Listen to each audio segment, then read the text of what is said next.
Bienvenidos a Urbanos, esta propuesta, como decimos habitualmente, de saber cómo cambia la ciudad, cómo evoluciona y cómo impacta sobre sus ciudadanos, sus habitantes. Hoy vamos a tocar un tema muy importante, que es qué entendemos por una ciudad accesible. Sabemos que cotidianamente mucha gente tiene distintas limitaciones para desarrollar sus actividades de diversa índole. Y hoy vamos a tener una especialista en esta materia, que es Silvia Coriat, que es secretaria de la Fundación Rumbos, para que nos adentre un poco en lo que significa la accesibilidad y cómo puede mejorar nuestra ciudad para que sea cada vez más igual para todos. Hoy vamos a tratar de tocar en profundidad esto. Sabemos que se está discutiendo un nuevo código de edificación y urbanístico en la ciudad, donde esperemos que sean incorporados temas vinculados a la accesibilidad. Así que no perdemos mucho tiempo, vamos a una muy breve pausa y enseguida arrancamos con Silvia Coriat para adentrarnos en esta problemática tan actual. Ilumínate.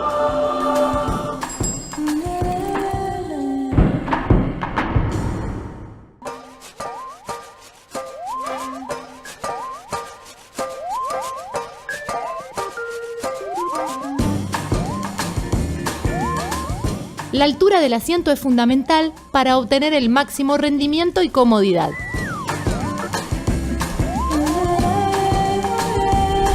Los brazos van relajados y las manos en los frenos. Es importante que puedas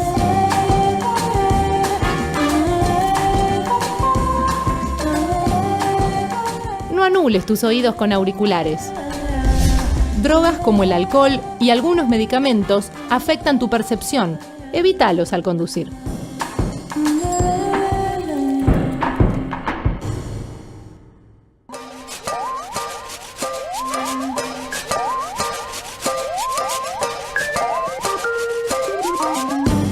Antes de subirte a tu bici, revisa los frenos en ambas ruedas, neumáticos bien inflados, timbre o bocina, portaequipaje o canasto. Y las luces. Las delanteras deben ser blancas y las traseras rojas. Reflectivos u ojos de gato. Y cuando haga falta, un buen mantenimiento. Tu bici tiene todo lo necesario para ser parte del tránsito.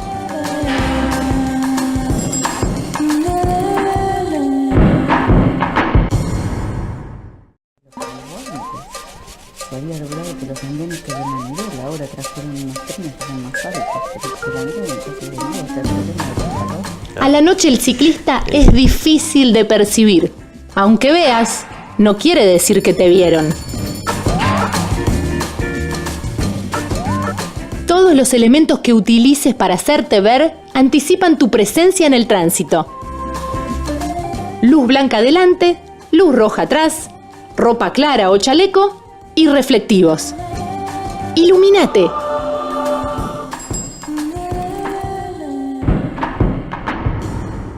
Seguimos en Urbanos, hoy, como decíamos al comienzo, para hablar del tema de la accesibilidad.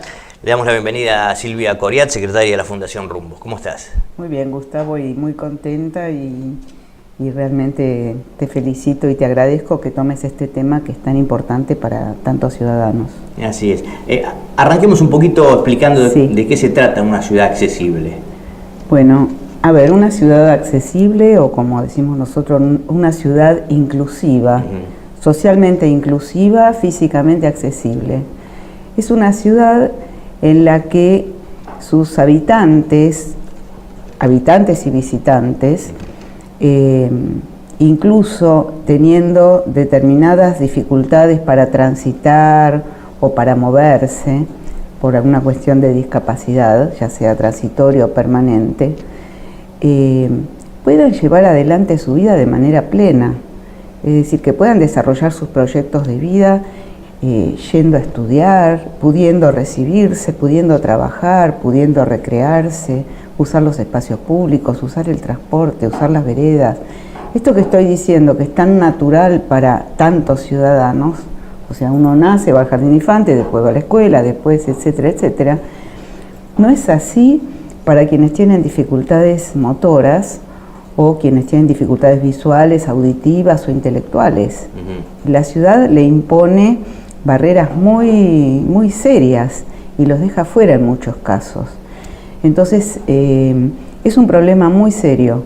En la ciudad de Buenos Aires, hace ya 15 años, o sea, se festejan los 15 años de la inclusión de una ley de accesibilidad en el Código de la Ciudad de Buenos Aires, que es la Ley 962, que de hecho la mayoría de sus puntos ya estaban vigentes desde antes con una ley nacional, por el hecho de que la ciudad pertenecía a nación. Pero al incorporarse al Código, se incorporan también todas las gestiones que hay que hacer, desde los permisos de obra, las habilitaciones, es decir, queda cosida con toda la tramitación y con todos los pasos que tiene que dar toda la construcción en la ciudad de Buenos Aires. El otro punto muy positivo de la incorporación de esta ley es que está incorporada párrafo por párrafo en el código. Es imposible pasarla por alto porque no es un anexo. Está imbricada con los contenidos de lo que son locales, de lo que son circulaciones, de lo que son sanitarios. Entonces está presente a lo largo de todo el texto. Estamos en un momento especial, ¿no, Silvia? Porque en la Ciudad de Buenos Aires se está haciendo una discusión a través de una propuesta del Ejecutivo de un nuevo código de edificación y urbanístico, donde suponemos que el tema de la accesibilidad debiese estar presente, y sé que están trabajando muy fuerte desde Rumbos para que esto realmente sea así, ¿no? Claro.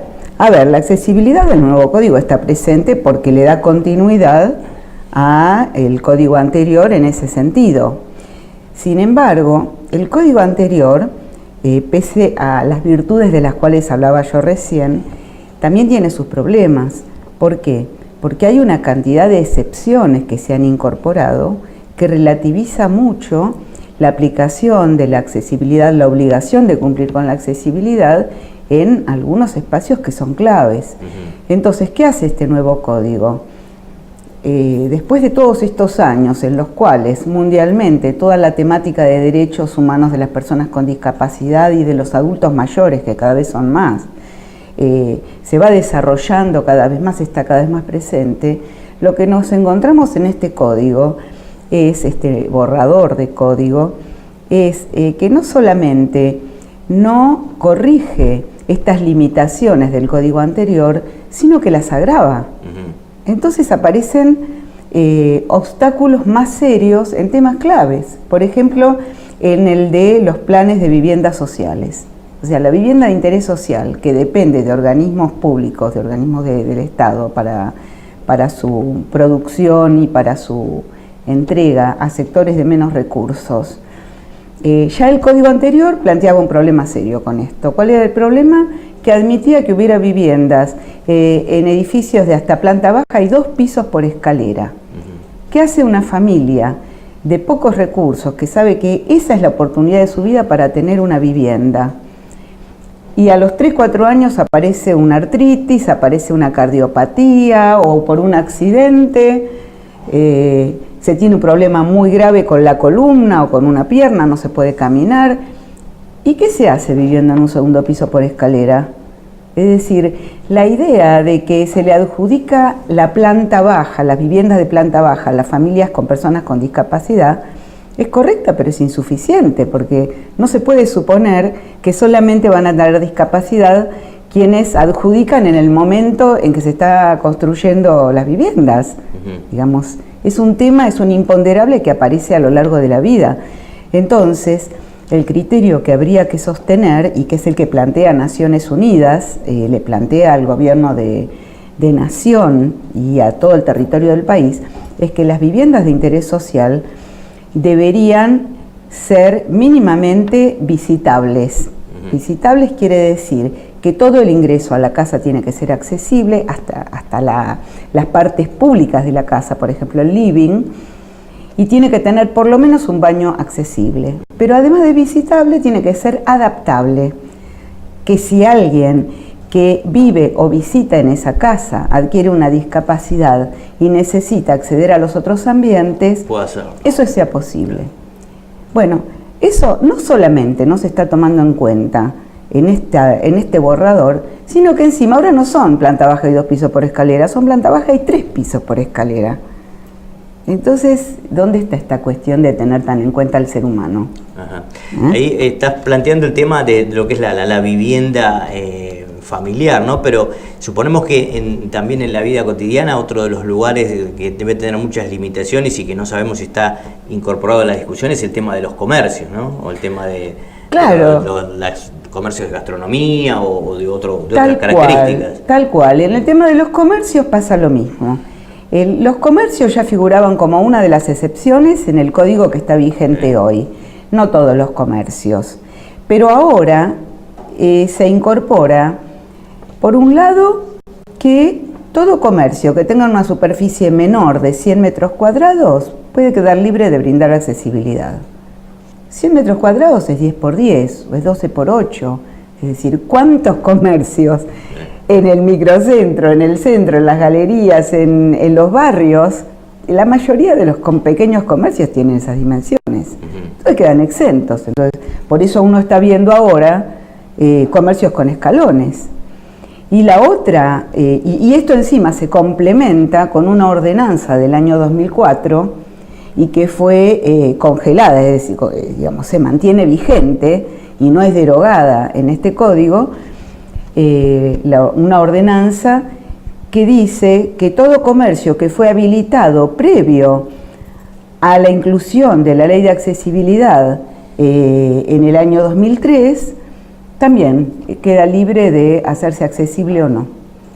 Eso es grave. Entonces, claro, y además está totalmente en contradicción, por un lado con la Ley Nacional de Accesibilidad, la ley número 24314, que plantea que se procederá a ir tornando accesibles todos aquellos espacios que no lo son.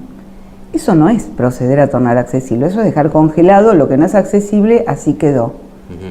Y por otro lado, en el 2007 Argentina firmó la Convención sobre los Derechos de las Personas con Discapacidad, donde plantea que tienen exactamente los mismos derechos que todo el resto, incluido el tema de la accesibilidad, para todo el territorio del país. Ajá.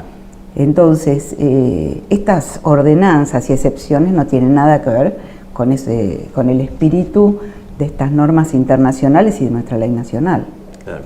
Sí, y además, digamos, cuando uno piensa en accesibilidad, por ahí piensa en las personas que andan en silla de rueda o con bastones o otro tipo de cosas, pero digamos es más amplio, ¿no? Porque hoy, antes de empezar el programa, me comentabas que hay, con el tema de este plan de peatonalización que tiene el gobierno de la ciudad, hay también dificultades para la gente que no ve, ¿no? Para los ciegos hay obstáculos que se están poniendo en esta idea de querer hacerlo más accesible cuando en realidad no lo es, ¿no? Tal cual, se generan obstáculos que antes no estaban. ¿Por qué? Porque al tener en el mismo nivel la vereda y la calle, y eso en sí no es un problema. El problema es cómo se resuelve. Se está resolviendo con los volardos, estos elementos muy volumétricos que aparecen cada tanto marcando una línea virtual de división entre calle y vereda. Sí. Pero ¿qué pasa? Las personas ciegas no tienen cómo detectarlo hasta que chocaron. Es decir, hay una serie de normas, incluso normas IRAM las tiene, respecto de cómo tiene que ser la señalización para ciegos cuando aparecen elementos que sobresalen en la calle.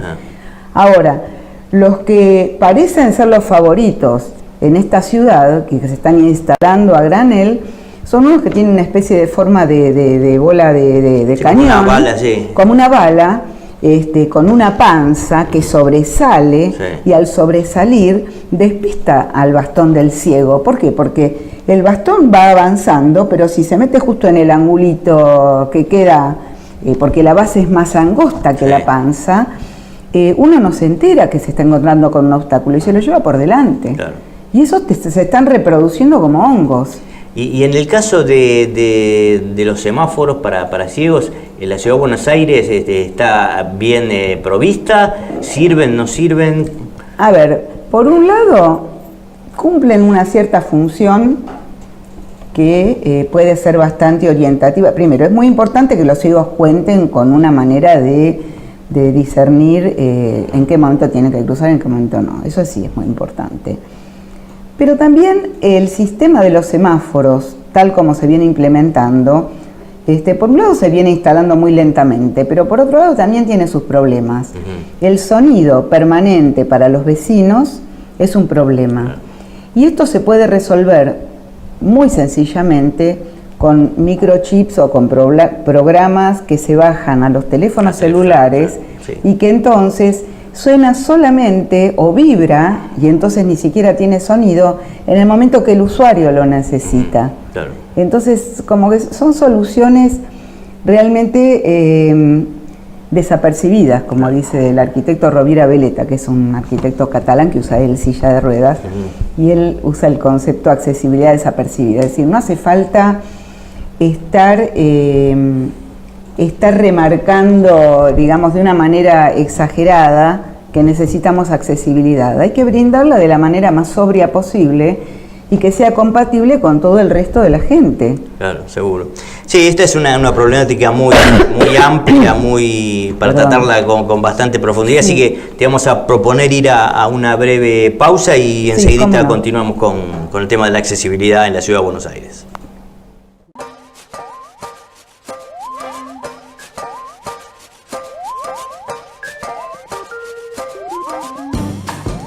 No todo lo que llevas en la cabeza te protege. Que el casco sea de tu talle y homologado. Es fundamental que te lo coloques correctamente. Coloca la hebilla debajo de la mandíbula, con las correas tensadas, pero que te permita hablar o masticar.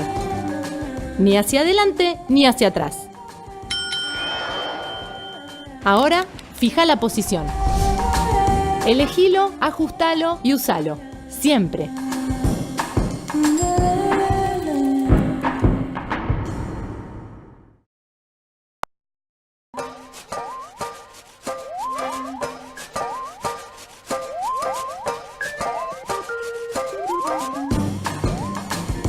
Si llevas niños, necesitas una silla especial.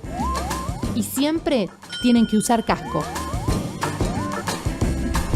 Necesita el cinturón ajustado y apoyar los pies para estar lejos de los rayos.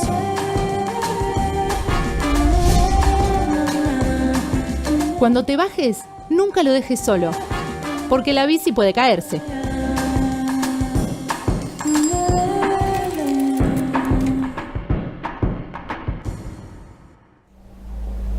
Segundo bloque de Urbanos con el tema de la accesibilidad. Recién nos explicaba Silvia todos los problemas que hay en los comercios con el tema de la accesibilidad, pero esto también se hace extensivo al tema de los baños, sobre todo lo que tiene que ver con los baños públicos de nuestra ciudad, ¿no?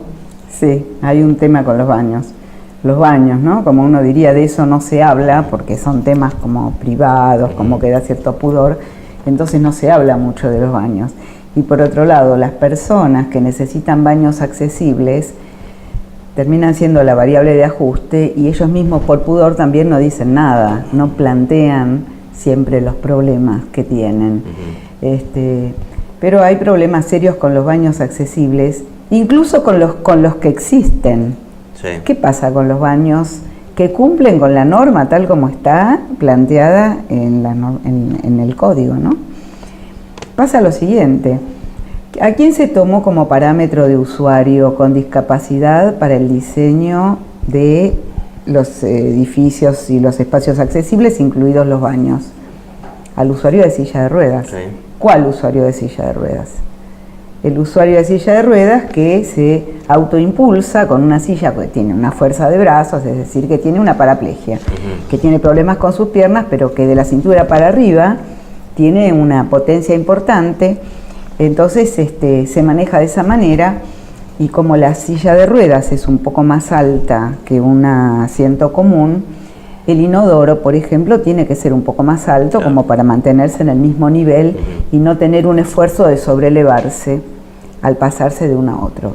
Ahora, ¿qué pasa? Con el correr de los años fueron variando tanto las situaciones de personas con discapacidad como los modelos de sillas. Entonces tenemos por un lado a los deportistas en silla de ruedas, que son sillas muy bajas, por ejemplo, que hacen básquet en silla de ruedas y deportes que se mueven muchísimo, y son unas sillas con un centro de gravedad muy bajo y muy anchas, y con las ruedas que bajan abriéndose más todavía como para dar más equilibrio. Claro, son bajitas, no son como estas otras, claro, que se tomaron como parámetro. A los jugadores, a quienes usan este tipo de sillas, les quedan altos esos inodoros. Por otro lado, tenemos usuarios que, ya sea porque son personas muy altas o porque necesitan sillas motorizadas, más un almohadón importante, más distintos motivos que tienen que ver con la ergonomía de lo que están necesitando, sus necesidades todavía más alta, sí, que la de lo que está normado. Entonces hay una variedad de necesidades que son medio como incompatibles entre sí. Claro.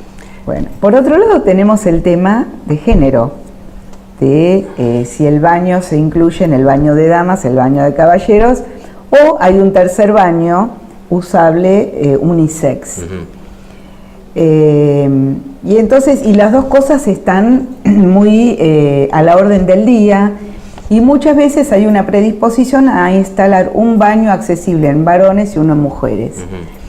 Entonces, la propuesta nuestra es, dado que hay una necesidad de una diversidad de alturas de inodoros, que no alcanza con una, dado que hay temas desde la perspectiva de género que involucran el sexo, que hay situaciones como complicadas cuando solamente la opción es baño de mujeres y baño de damas, sí, nuestra propuesta es que los baños accesibles se coloquen afuera, que en vez de ser dos que están adentro, sean dos que están afuera, que sean de sexo indiferenciado y que tengan inodoro de diferente altura indicado afuera. Claro. De manera que entonces esos baños son como comodín y brindan más alternativas de uso. En términos de hablar de propuestas que están, sí, trabajando la Fundación Rumbos para incorporar en esta discusión del código urbanístico, suponemos que también debe haber alguna propuesta en términos de lo que es la problemática de las veredas, ¿no? Cómo están las veredas, quién las debe arreglar, quién no, digamos, cómo hacer que ese problema pueda causarse definitivamente, ¿no? El tema de las veredas es muy, muy grave y alcanza niveles epidemiológicos. Realmente la cantidad de caídas que hay, sobre todo de adultos mayores, se refleja en un estudio que se hizo hace varios años, y cuando todavía las veredas de Buenos Aires no eran tan graves como son ahora, el estado de las veredas, ¿no? Que es una médica gerontóloga especialista en caídas de adultos mayores, que sacó la conclusión de que lo que es tendencia general en ciudades, digamos, de primer mundo, que es que los adultos mayores, la mayoría de las caídas las tienen en el hogar, en baño y cocina, en la Ciudad de Buenos Aires no. En la Ciudad de Buenos Aires la mayoría de las caídas son en las veredas, o sea, se supera el número de caídas que se dan en el interior de la casa. Más todas las caídas que se producen y que, digamos, en cualquier edad de la vida, y cuanto más complicado para personas que ya vienen con una discapacidad y que de repente se topan con veredas muy irregulares, o las personas ciegas, por ejemplo. Tenemos el testimonio de personas, porque primero fue una, pero después hubo unas cuantas que coincidieron, y cuando pueden tomarse un taxi, aunque sea por 7 cuadras, esas 7 cuadras que hace años se las transitaban muy ágilmente, muy sueltos de cuerpo con su bastón, rápidamente y sin problemas. El estrés que les producen ahora, todos los obstáculos que se van encontrando, hacen que no puedan caminar unas cuadras por la vereda. ¿Y esto, Silvia, se resuelve cambiando quién debe ser responsable de reparación de las aceras, claro, o qué? Hay una paradoja acá, no puede ser. La vereda es espacio público por excelencia. Quienes usan más y más las veredas, Buenos Aires es una ciudad peatonal. Quienes más usan la vereda son quienes pasan, no tanto el frentista. El frentista es un privado. Que un privado, o sea, que un espacio público dependa de un privado que cada 8,66 es otro, es absurdo. Es lo mismo que si uno dijera, bueno, el frentista se tiene que ocupar de la vereda y también de su porción de calle.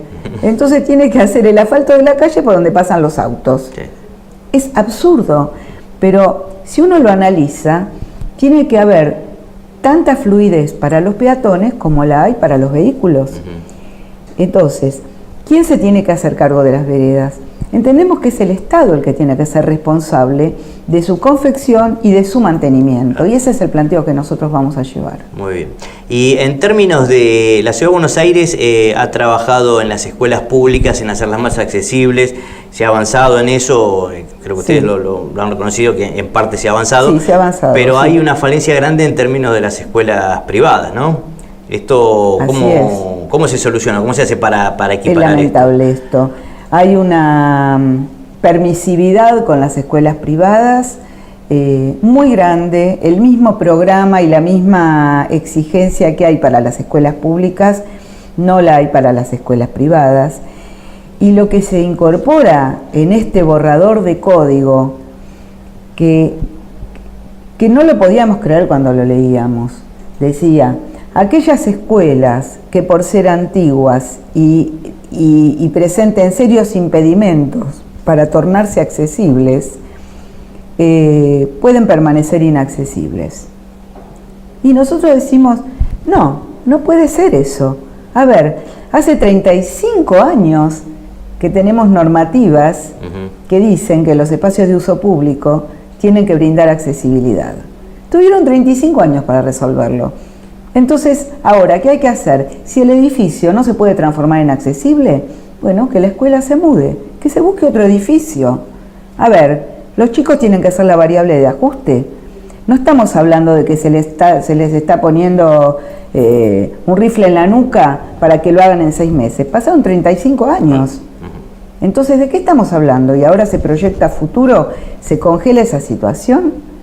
Es absolutamente injusto. Y acá yo quiero remarcar la importancia que tiene la escuela, fundamentalmente para niños con discapacidad. Porque son chicos que hay muchas de las tareas que las puede hacer cualquiera, que no las van a poder hacer, y muchas veces van a tener que reforzar aquellos aspectos de su formación para poder defenderse en la vida y ganarse la vida trabajando, y no tener que estar dependiendo de una pensión, de un subsidio, que es lo que más discapacita. Es decir, discapacita mucho más el hecho de ser discriminados a la hora de poder llegar a trabajar que la discapacidad en sí.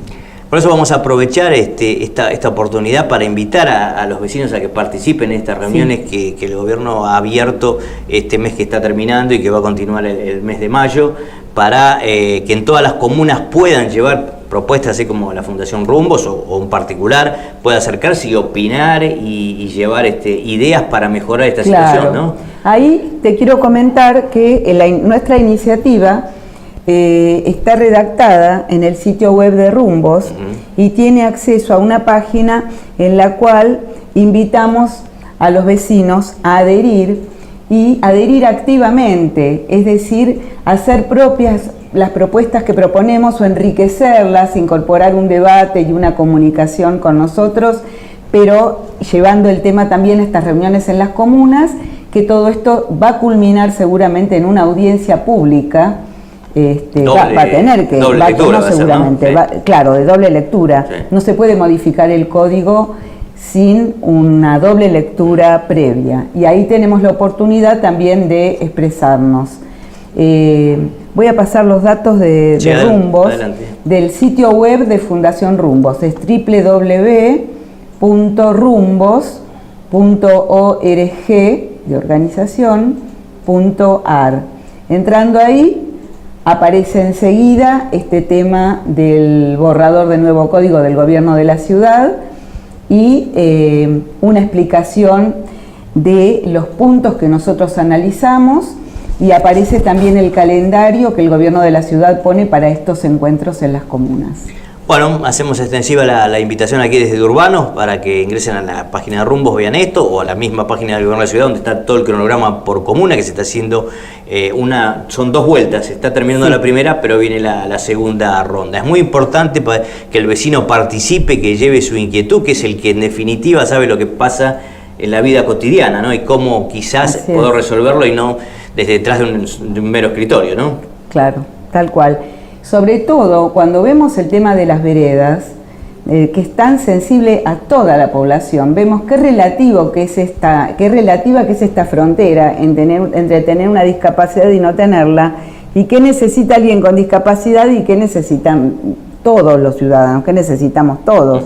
El tema de las veredas nos toca a todos, y en ese sentido, en el código de edificación debería haber un cambio respecto de cómo se viene llevando este tema, que en realidad no se lleva, y las veredas se van deteriorando cada vez más.